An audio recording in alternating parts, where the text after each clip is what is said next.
Welcome, welcome in everyone. Welcome to Care Concierge with Care Patrol, where education is the heart of everything we do. Today's topic for you is social determinants of health.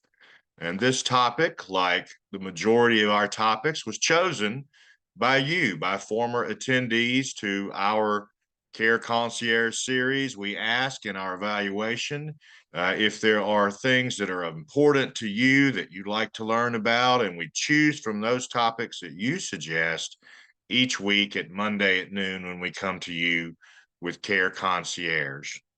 Thank you for being here today. It is a beautiful day again for us. If you're not familiar with Care Patrol, we are aging care navigators, which is also sometimes known in the industry as placement agents. We help people in need, aging adults and their families and loved ones understand what's next in their healthcare journey if they're in the midst of a crisis situation, and what providers are available to them, how they might qualify, and how these are paid. And then we are paid only when those options include assisted living or retirement community living or sitter services in the home, and we refer providers in who provide those services.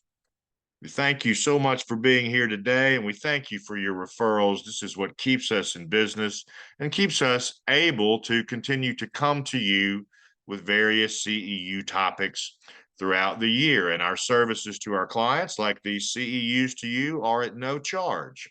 So we hope that you'll make use of us and allow us to answer questions that your clients, friends, and partners may have. Our housekeeping for the day, let's get started with social determinants of health.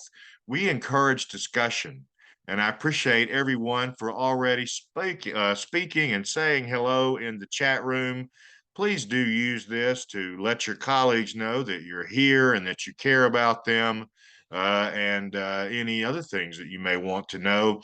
If you're new to Zoom and you don't know how to enter the chat, move your cursor to the top of your screen or to the bottom, and a black bar will pop up. On that black bar is the word chat. Simply click on that and add to the discussion. Hello, hello, hello, everyone, and happy Social Work Month, y'all. Social work is just that. It's work. It's not social science. It's not social studies. It's not social theory. It's social work.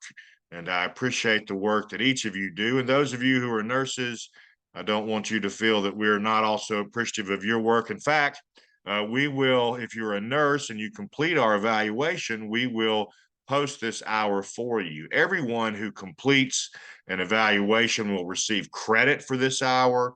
You must complete an evaluation to receive credit for this hour, and everyone will receive a certificate tomorrow from me in the email having done the evaluation today.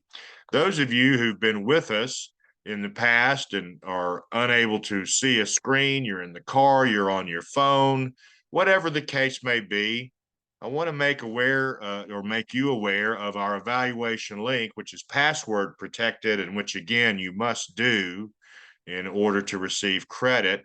The evaluation link for today is https ://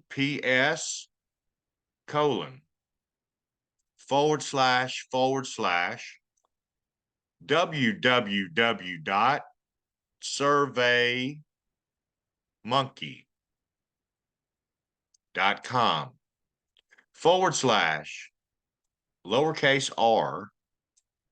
/r/ all uppercase letters and some numbers, Z as in zoo, 5, 2, Q, N as in Nancy, 2, R.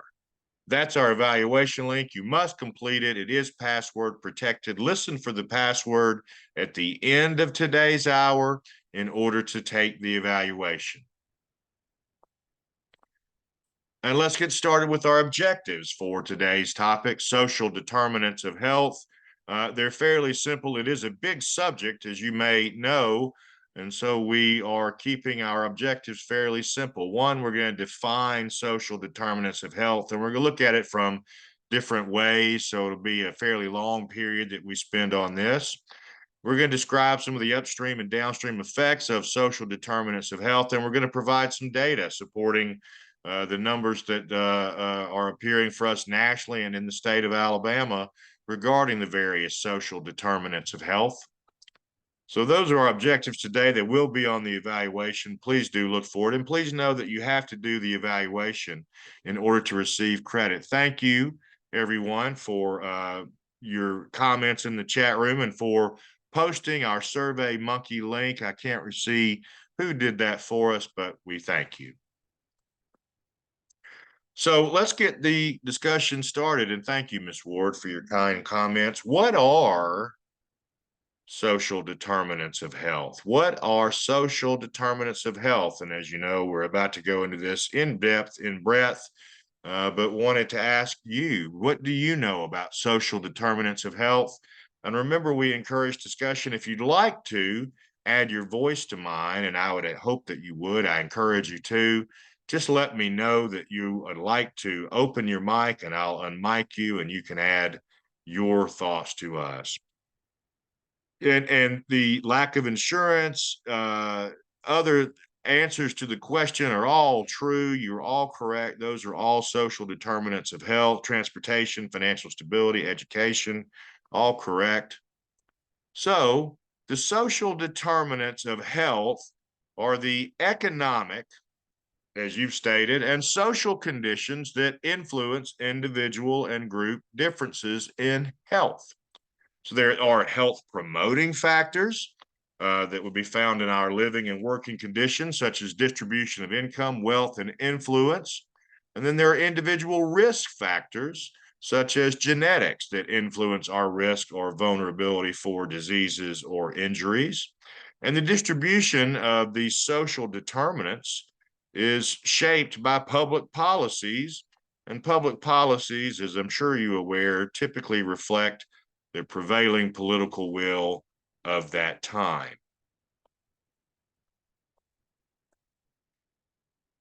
The more in-depth and scientific definition of social determinants of health is that social determinants of health are mutable societal systems. And if you're not familiar with the word mutable, it simply means changeable. So something that is not changeable is called immutable.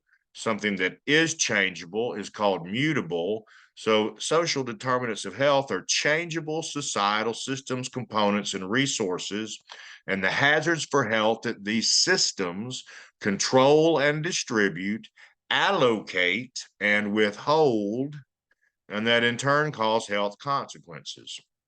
So an example would be the concept of race. This is a creation of a social system that can have negative consequences, such as racism, when it's part of a racist system, but can have potentially positive effects when part of a non-racist or anti-racist system.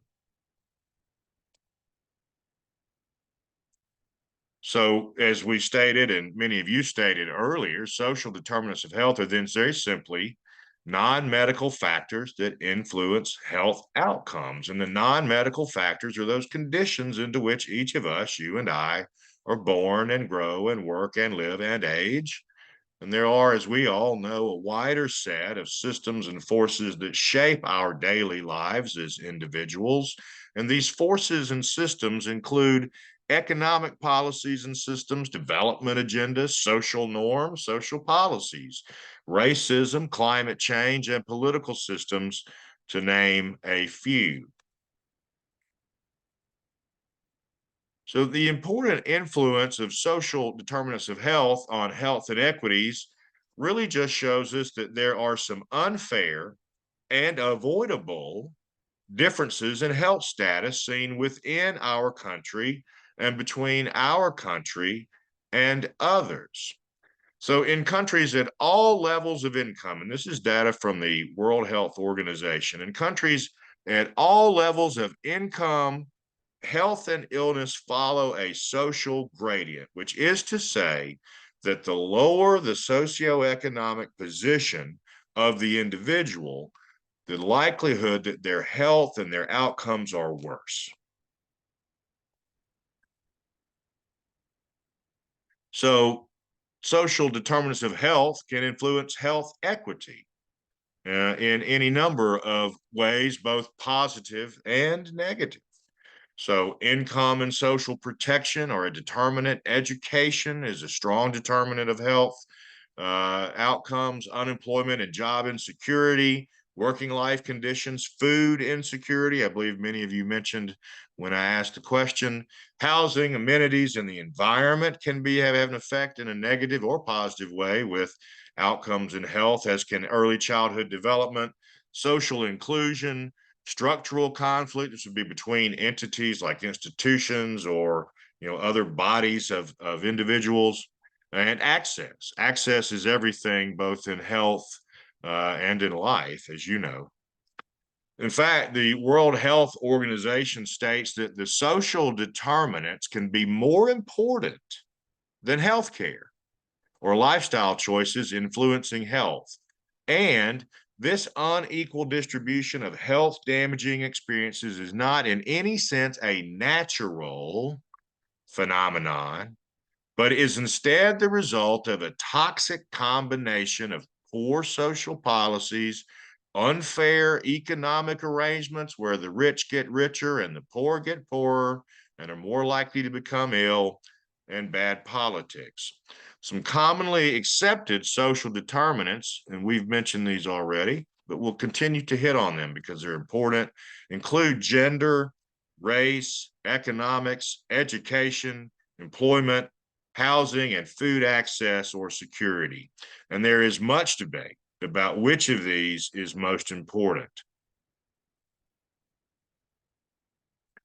Research does show from the World Health Organization, the CDC, and others that social determinants of health can be more important than healthcare or lifestyle choices in influencing health. In fact, numerous studies say that social determinants of health account for between 30 to 55% of health outcomes. And that is a large swing from 30 to 55%. But regardless, you can see that it has a significant factor, whether it's 1/3 or 1/2, that's quite a lot.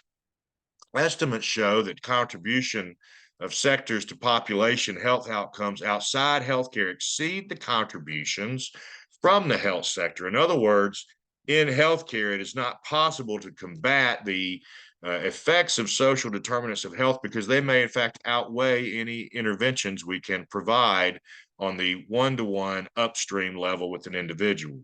So addressing social determinants of health appropriately then is fundamental for improving health, and this requires action by all sectors. So how can we then determine that structural determinants of health exist? And this is kind of an odd question. I'm not sure if I've given you an ability to answer this, but how could we determine that SDOH exists, in fact, other than simple observation? Well, it will come down to data, as I'm sure you know. Screening. Thank you, Ms. Stringer. So SDOH are systems, components, and hazards for health that societal systems, in other words, the political body and will of our world, control and distribute, allocate and withhold, as we stated earlier, such that this allocation or withholding forces a trend of health outcomes among a certain population.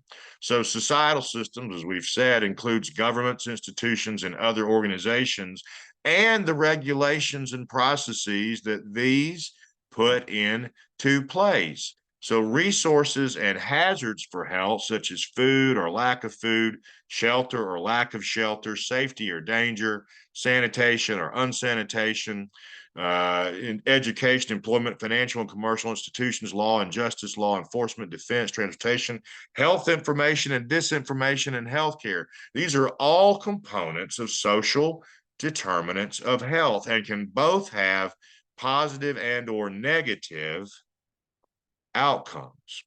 So the health consequences of these stated social determinants of health are illness, injury, and death. And they are also products of social determinants of health. And we'll get into that in just a moment. An example would be someone diagnosed with cancer.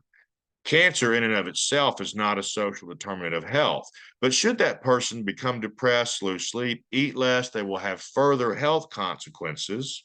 And these things may be brought about simply by the person's lack of belief that things will get better because of their situation. COVID-19 clearly illustrates that there are health events in our world which can affect the upstream social determinants by altering our understanding, policy, and practice downstream. We saw this when COVID came about.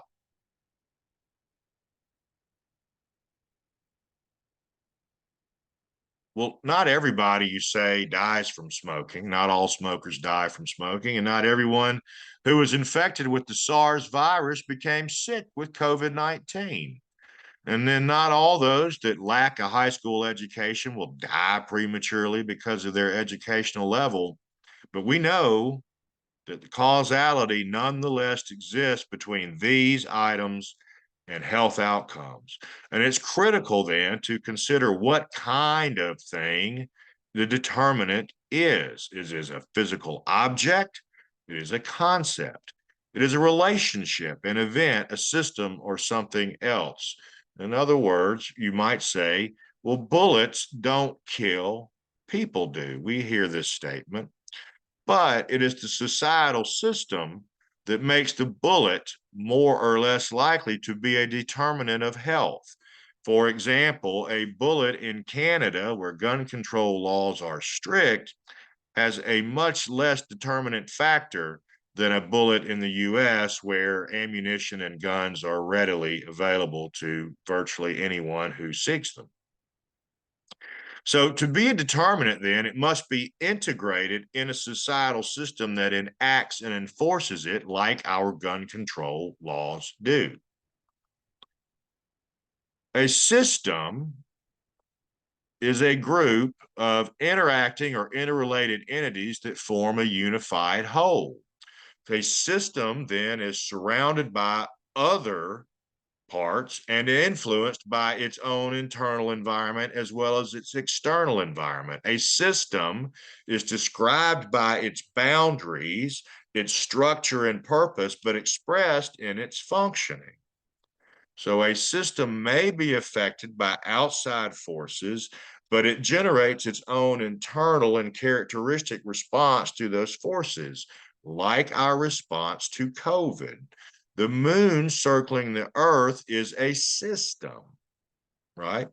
But its path is also affected to lesser degrees by other bodies in the solar system and their gravitational pull upon the moon. So the moon is being pulled one way and another way. It's constantly in motion and in flux. The determinant is the system phenomenon, the pattern of interaction between the system elements, the moon, the earth, and their effect around the surrounding solar system, and the outcome of the moon's path, which changes based on those influences. I hope this is making sense. So the determinant then component of social determinants of health refers to the consequences. The social component is what distinguishes SDOH from other kinds of determinants of health and to what creates and maintains those. What makes human behavior social is our engagement in a social system of interaction with other humans within and without of the social boundaries in which we all find ourselves. And this social framework then is comprised of institutions, roles that we're assigned, rules of behavior that we follow, and the culture of values, symbols, and ideologies that shape and form us, including religion and science and any other popular beliefs that may have been introduced to us that rationalize and make sense of social organization and rules. Humans engage in multiple systems like the moon, families, neighborhoods, clubs, schools, work, cities, nations. All of these can have frameworks that differ but overlap. We touched on this a little bit in cultural competency and cultural diversity, how we might be a member of multiple different types of personalities or assume multiple different roles. And in that same way, we are social in that those various things have effect on us. So we engage in these multiple systems like nations, and we find that human action is social regardless of the presence of other people because our actions, our roles, our rules, our behaviors have all been shaped by those external social systems. So a person who's in a room by themselves or stranded on a desert island still behaves socially, and that they act in response to this social framework of institutions, roles, and rules that they learned prior to being isolated in this room or on this deserted island. And you can see then how many elements and products of social processes contribute to social determinants of health. An example of a non-social determinant of health is the seasons. So every year, annually, our Earth tilts, the change in the Earth's axis tilts, and there are resultant changes in the heat that we receive. We might be experiencing summer, we might be experiencing winter, and there are health effects of these. We all know that when winter comes, everyone is encouraged to get flu or other vaccines to stave off what we believe will be the onset of these diseases or ailments striking us. Another example of a non-social determinant of health is the geographic variation in soil content, where in many areas the absence of natural iodine causes undernutrition, morbidity, and even mortality. So this environmental condition is a determinant of health, but it is not a social determinant of health. However, the public health community, in devising programs to counter this environmental deficiency, became or forced this to be a social determinant of health because they brought in social and public policy to combat it. So the programs put into place, such as placing iodine and salt, which we all have, is an element of global public health and a social determinant of health that was developed and implemented in response to a non-social determinant of health that was an environmental or geographic problem.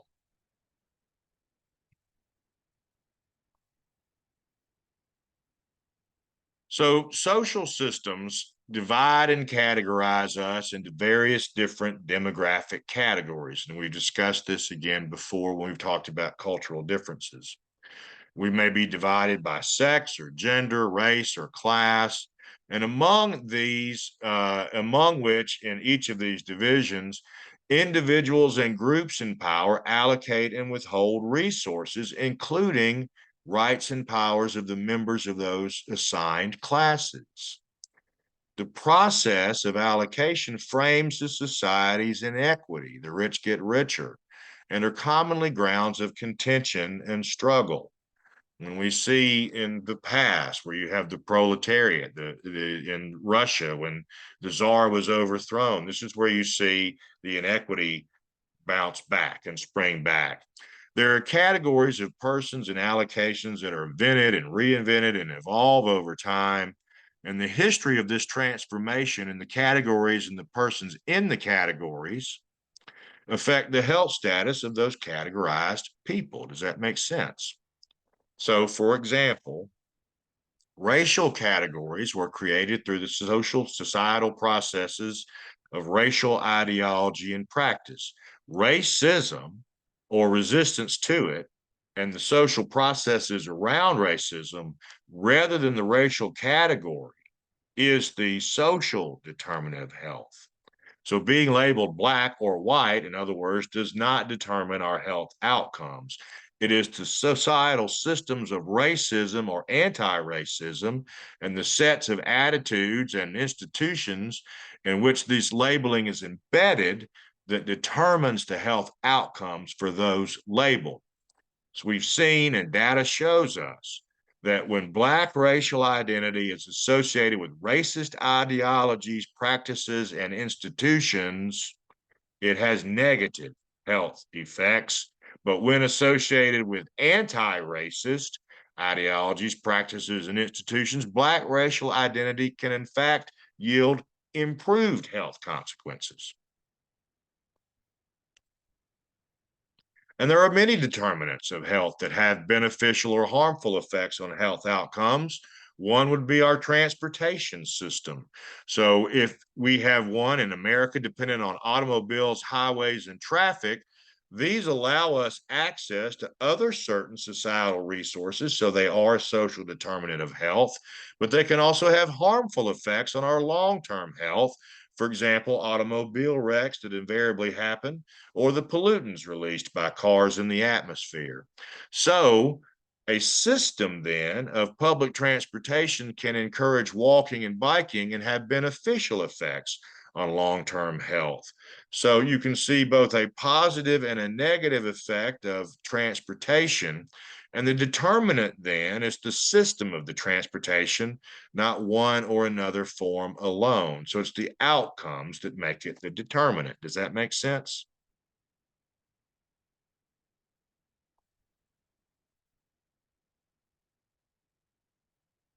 So we talk about structural social determinants of health, and these are patterned and prescriptive societal arrangements that shape and are shaped by our activity.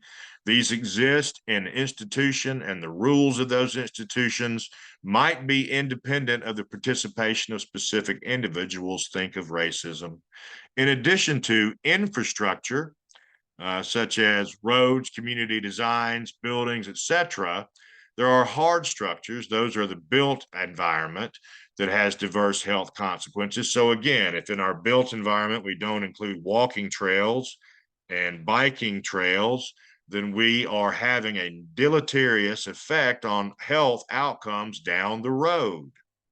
Soft structures, organization, their forms, the rules they establish, the roles they establish, the regulations, these also guide human behavior.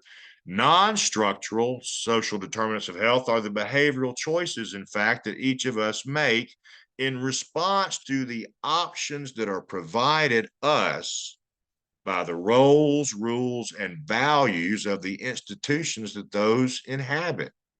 In other words, we have a choice in this matter, but our choice is limited by what our options to choose from are.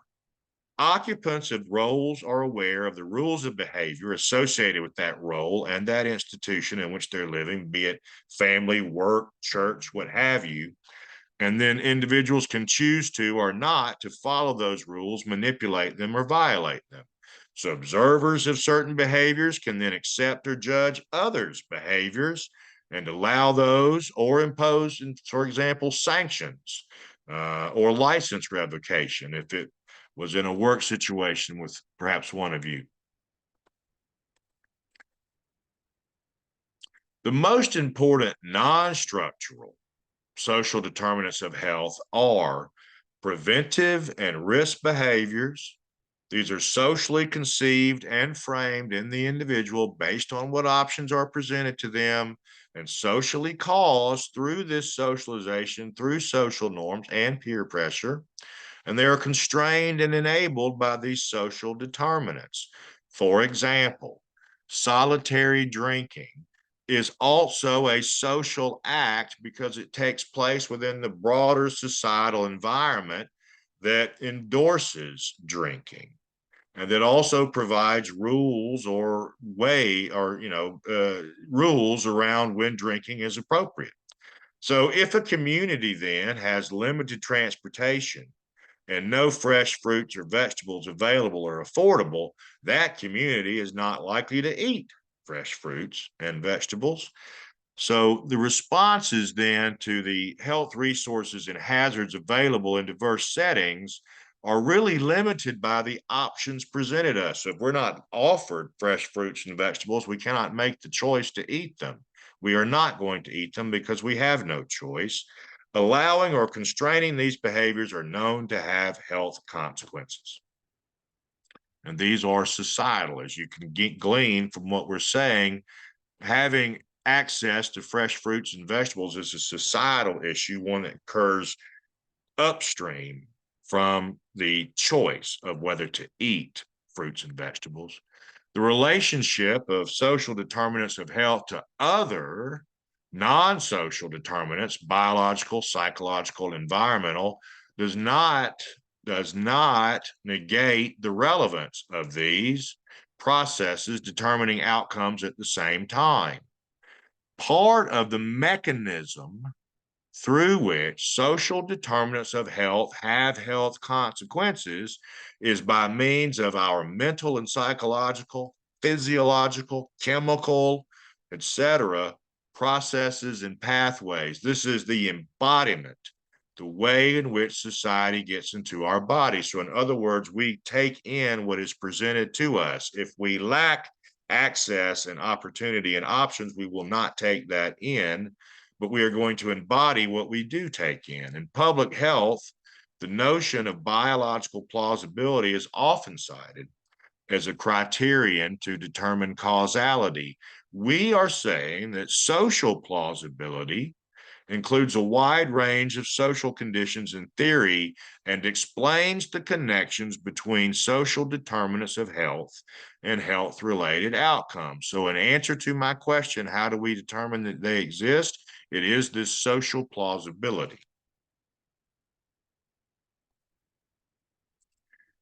The World Health Organization model includes upstream and structural social determinants of health, such as governance or societal values, and downstream social determinants of health, such as working conditions and psychosocial or individual factors.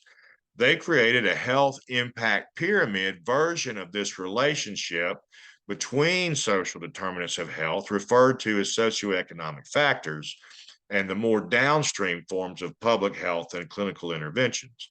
So the focus then is the interrelation between the upstream and the downstream determinants.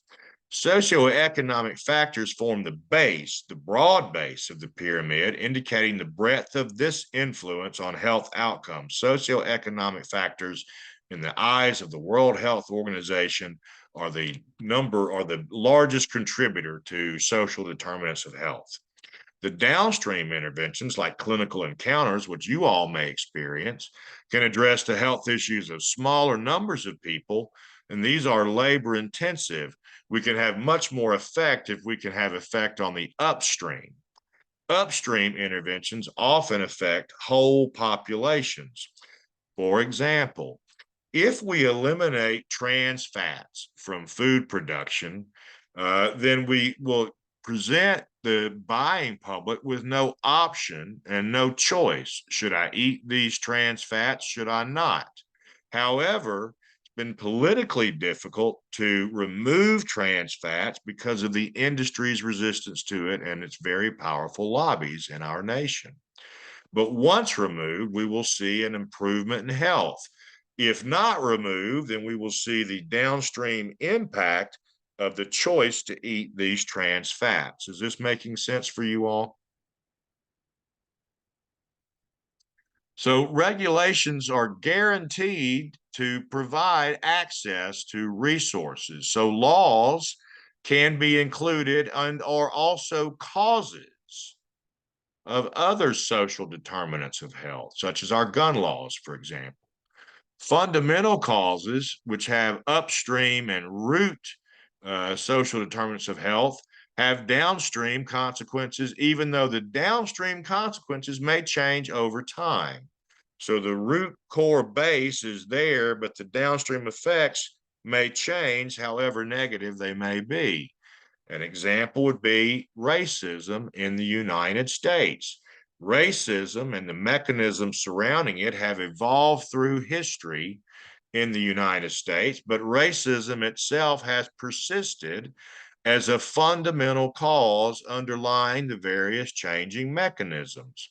For example, at the end of slavery, as you all know from history, Reconstruction followed, a time in which freely or newly freed slaves had the opportunity to vote, even hold office, own property. But there was a very serious backlash downstream from Reconstruction, which brought into effect the Jim Crow laws that persisted on into the 1960s. So for a full 100 years, there was a backlash with Jim Crow laws following the brief period of freedom that slaves saw in the period just after the Civil War and Reconstruction. So the mechanisms through which the racism has been recreated and resisted over time, that is the social determinant of health. Reconstruction and Jim Crow laws are both social determinants. One has a positive effect, we think, the other we know does not. So Reconstruction was partially beneficent form of racial ideology and practice, but also and at the same time a component and cause of a much more restrictive environment under Jim Crow. Fundamental causes can affect distribution of and access to key resources such as knowledge, money, power, prestige, and social connections, all those things we named earlier, which in turn affect opportunities for sickness and health by means of multiple more specific societal resources and hazards, such as housing, education, healthcare, etc. Fundamental causes affect multiple disease outcomes by means of multiple risk factors. You can see that fingering through that pyramid as we described it. So the World Health Organization and the CDC, Centers for Disease Control in the United States, define social determinants of health, and I would encourage you to read about these on those websites. But do they have any initiatives to overcome social determinants of health? Can you think, are you aware, do you know of any initiatives that are in place as we speak to try and overcome these social determinants of health, which we've said can have as much as a 30 to 55% effect on health outcomes in our country? What are we doing about it? Well, in 2008, the World Health Organization Commission on Social Determinants of Health published a report called Closing the Gap in a Generation. And that was, and mind you, in a generation is quite ambitious. We had three broad conditions. One was to improve daily living conditions, including work and home physical environments, as well as early childhood development and education, and social protection across the lifespan. To disrupt the distribution of power, money, and resources, including social inequities such as gender disparities or racial disparities, and then to obtain global acknowledgement of the problem of social determinants of health and the impact then of any planned interventions. In 2010, the Affordable Care Act embodied ideas put in place by the World Health Organization, and the idea was to bridge the gap with its community-based health programs and healthcare as medical treatment, like the community transformation grants that were part of the ACA. Anything related to free testing for STI. Yeah, I think that's perfectly an example, Ms. Levin, that by providing free testing, we are helping the downstream outcome effect of not being tested and having possible life-threatening consequences. What the World Health Organization ultimately created was called Healthy People 2030. Well, I'm sorry, this was the CDC in the United States, which created Healthy People 2030. And it sets data-driven objectives in 5 key areas of social determinants of health. Healthcare access and quality, number 1. Number 2, education access and quality. social and community context, economic stability, and the neighborhood and built environment. The built environment is very important, y'all. Some examples would be safe housing or transportation and polluted air and water, access to foods, physical health opportunities. We've stated this throughout. If you don't have a bike trail, you're not going to bike, probably. If you don't have a walking trail, you're not going to walk. People living in poverty are more likely to die from preventable diseases. We know this to be true. We can put into place policies that help people pay for food and housing and healthcare and education. And by so doing, we can improve the health and well-being of those people. We see that 70.6% of the working age population was employed in the United States in 2018. In the US, 1 in 10 people live, in fact, more than 1 in 10, 11.6% of the US lives in poverty. The healthy people target is 8%. And that may not seem like a big difference, but when you think about the fact that there are, as many people as there are, by changing even 1/10 of 1%, you're talking about thousands and thousands and thousands of lives being affected. 77.9% of children 17 and under living with at least one parent employed year round, meaning one parent is not employed. That target is 85%. So again, if we raise the socioeconomic structure for these children, we improve their health outcomes. 11.2% of adolescents and young adults 16 to 24 are either not enrolled in school or not working, or that this was the case in 2017. The target is 10.1%. 38.6% of adults 18 to 64 with provider diagnosed arthritis are limited in their ability to work for pay due to that arthritis. The target is 34.7%. 11.1% of households in the United States were food insecure in 2018. The target is roughly half that. And again, we're talking about hundreds of thousands of people.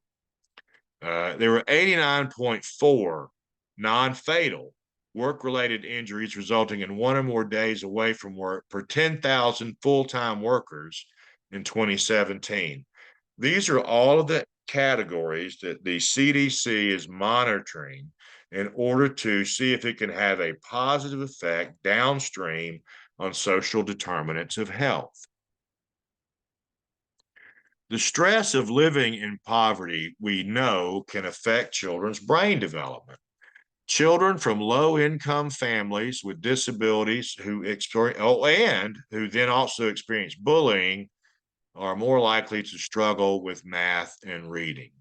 In fact, 40.2% of fourth grade students have mathematics skills at or above level for their grade. That means 6 in 10 of our children do not have mathematics skills at or above their grade level. The target is only 43.1%.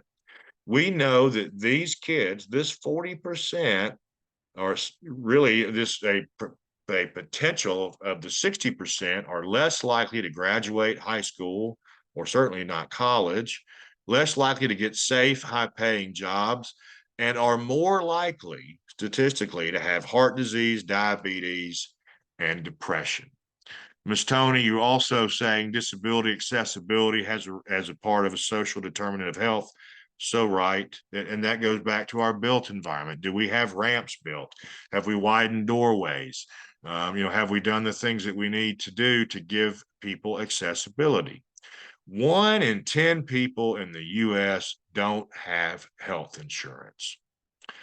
And people without health insurance are less likely to have a primary care physician.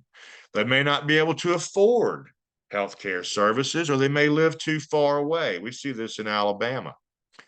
8.5% of the persons in America in 2019 were unable to obtain or delayed in obtaining necessary medical care due to cost.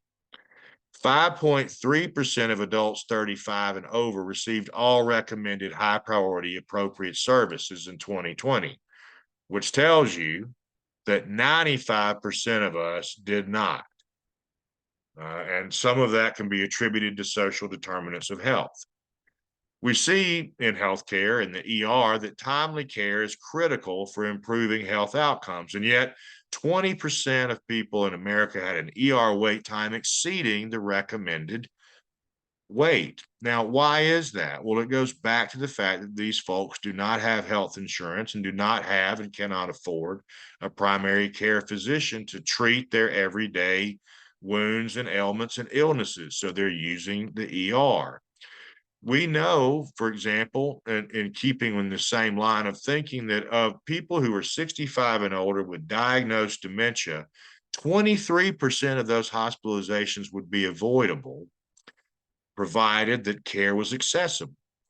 There are 2.9 ER visits per 10,000 for non-medical use of prescription opioids. There are 349.6 hospitalizations per 100,000 adults for heart failure, 551 for UTIs for adults 65 and plus, 87.4 ER visits for asthma per 10,000 children, 88.2 per 10,000 delivery hospitalizations had severe maternal complications, and this speaks to us in the South and in Alabama. And there were 6,477.2 ER visits for non-fatal unintentional injuries per 100,000 in 2021, and this would include drug overdose as an accident, non-fatal unintentional injury. Again, each of these categories I've read to you are being studied and have been identified by the CDC as having a predictive factor on social determinants of health. Structures such as green space and walkability affect people's ability to respond and prevent emergency. Many people in the U.S. live in neighborhoods that have high rates of violence or that may experience unsafe air or water or other health and safety risks. Think about the town in Michigan that had unsafe water. Racial and ethnic minorities and people with low incomes are more likely to live in these areas. 41% of adults 18 and over reported having broadband access in 2020. That means that 60% of our colleagues do not, meaning they cannot access the information needed to keep themselves healthy. In 2019, there were 1,690,240 tons of toxic pollutants released in the U.S. 35% of families spend over 30% of their income on housing. There are 13.3 motor vehicle traffic related deaths per 100,000. Again, transportation is a social determinant of health, and this is a negative effect. 90% of homes reported smoking was not allowed in their home in 2018 to 2019. And this is the one statistic I found that actually exceeds what the CDC had set out. There are 249 arrests per 100,000 kids aged 10 to 24 for violent crimes. This could be murder, manslaughter, robbery, and aggravated assault. And if we can reduce these numbers, again, we will have a significant effect on social determinants of health. Many people face unsafe neighborhoods. We've said of that, and we've said it has a negative impact on health and safety. But we know on the flip side that positive relationships at home and at work and in the community can help reduce these. We see that there are 6.5% of our children under 17 have a parent or guardian in jail time, and only 53.4% of us report voting. Now, what is the clearest way we can have a individual effect on policy? It's by voting, and by voting for those policies and politicians that we think can assist with things like equitable access to housing or food security. 80% of adults report having social support, that is to say, people they can talk with about their family. That means 20% don't, about 80 million people. And those 80 million people, as we saw when we did the loneliness epidemic as a CEU, are having the equivalent of smoking 15 cigarettes a day due to loneliness. This clearly has an effect on their health outcome. 1.02% of households with children under 18 had very low food security among children. And while that's only 1%, that number is too high because it represents a life. So what are some of these same numbers in Alabama? I will tell you. And voting with our dollars with election donations. Thank you, Ms. Levin, for participating.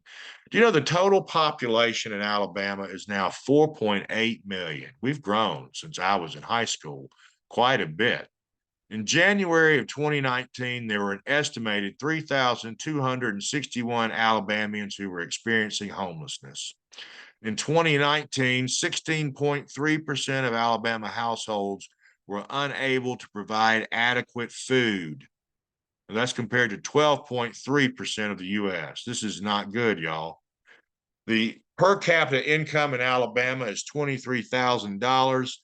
65,423 is the per capita in the U.S. You can see that we're roughly 1/3 of where our colleagues are nationally. The lowest reported is in Colbert County, the highest in Shelby County. 30.2% of children in poverty do not graduate high school, but yet 8% of them graduate college. So what does this mean? Does that mean that the social determinant of health is not in fact there? No, not at all. It means that those individuals simply had access and opportunity to rise above. Do you know that of the 4.8 million of us, 142,000, almost 3% of our colleagues in Alabama were not able, for whatever reason, to finish the 9th grade? And so it's no surprise then that we have Alabamians facing food insecurity, 14% of our population. In fact, 20% of Alabamians spend more than 35% of their income on their mortgage or rent payment each month. There are 119, almost 120,000 heads of households who have female heads of households, but no spouse and children, compared to only 21,000 male heads of households with children and no spouse. And there are 151,000 65 and older householders living alone in Alabama. Again, this contributes to the loneliness epidemic. There were 24,998 unmarried births in Alabama, and there are 61,000 children being raised by grandparents. There are 781,000 Alabamians living with a disability, almost 16%. And you see these percentages hold true. 16% with a disability, 19% spending more than what is recommended for their household, 14% with food insecurity. I mean, you can see a direct correlation between these numbers and what's happening. In 2022, Alabama had a high infant mortality death rate and a higher African-American mother mortality rate and a low birth weight. Consider Alabama, in fact, the state of, and I mentioned this earlier, is considered a maternal health desert. Approximately 38, almost 40% of Alabama counties do not have obstetric care.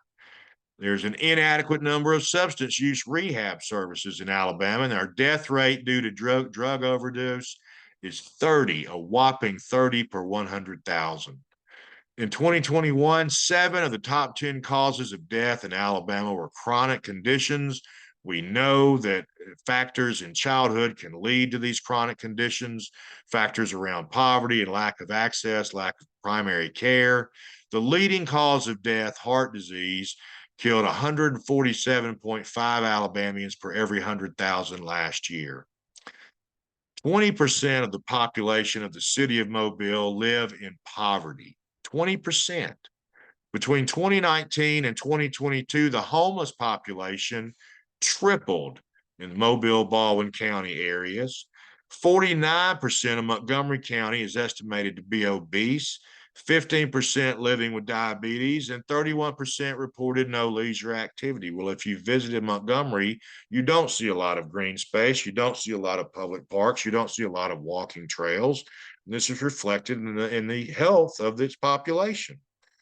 12.2% of people in Montgomery County don't even have health insurance.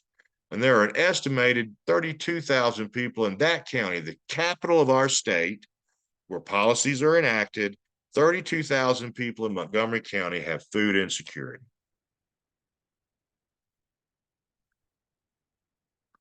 Risk factors we know to be rural areas. There's high school education, there's attainment is below. The Black Belt had a 40% white and 56% Black population, and almost 1 in 4 residents in the Black Belt live below poverty. 2 out of every 5 people with less than a high school education, in fact, live below the poverty line. And according to the USDA, Alabama was the 6th largest food insecure area in the U.S. 1 out of every 4 children in our state live in a single parent household. So how do we move forward? Well, standard public health training and expertise have not really included much attention to social determinants of health. Advances will require new learning and development of cross-silo methods and research because of the interrelated and connected nature of all of these determinants. The power of focusing upstream is multiplied because upstream causes are likely to have a greater cascading array of downstream effects and outcomes, more than we can have on the individual level. So the further upstream we look to change policies, such as poverty or taxes or nutritional standards, the greater will be the political resistance and the greater the political will be needed to force these policy changes. In other words, we have to make our voices rise above the dollars of the lobbyists. Now, and here's the thing, we have evidence that the low cost of implementing social determinants of health will overcome the high cost of the persisting harmful effects that these social determinants of health bring about. Social determinants of health reveal a powerful array of intervention opportunities, recognizing that social determinants are critical components of public health knowledge and practice. So what counts as changeable is largely a matter of the state of knowledge, capacity, and the political will, all of which evolve over time. So the belief is keep at it. Even when known, institutionalization of universal health care and mitigation of harms of systemic racism depend greatly on the political environment in which we live. And that's true for any category, whether it's race, gender, sex, what have you. And then ultimately, all social determinants of health count. And as a society, we are all accountable for what is categorized as not changeable. So the code word for today is all capitals SDOH, which stands for social determinants of health. The survey link is one more time. The survey link is https://www.surveymonkey.com/lowercase r/all uppercase letters, Z as in zoo, 5, 2, Q, N as in Nancy, R.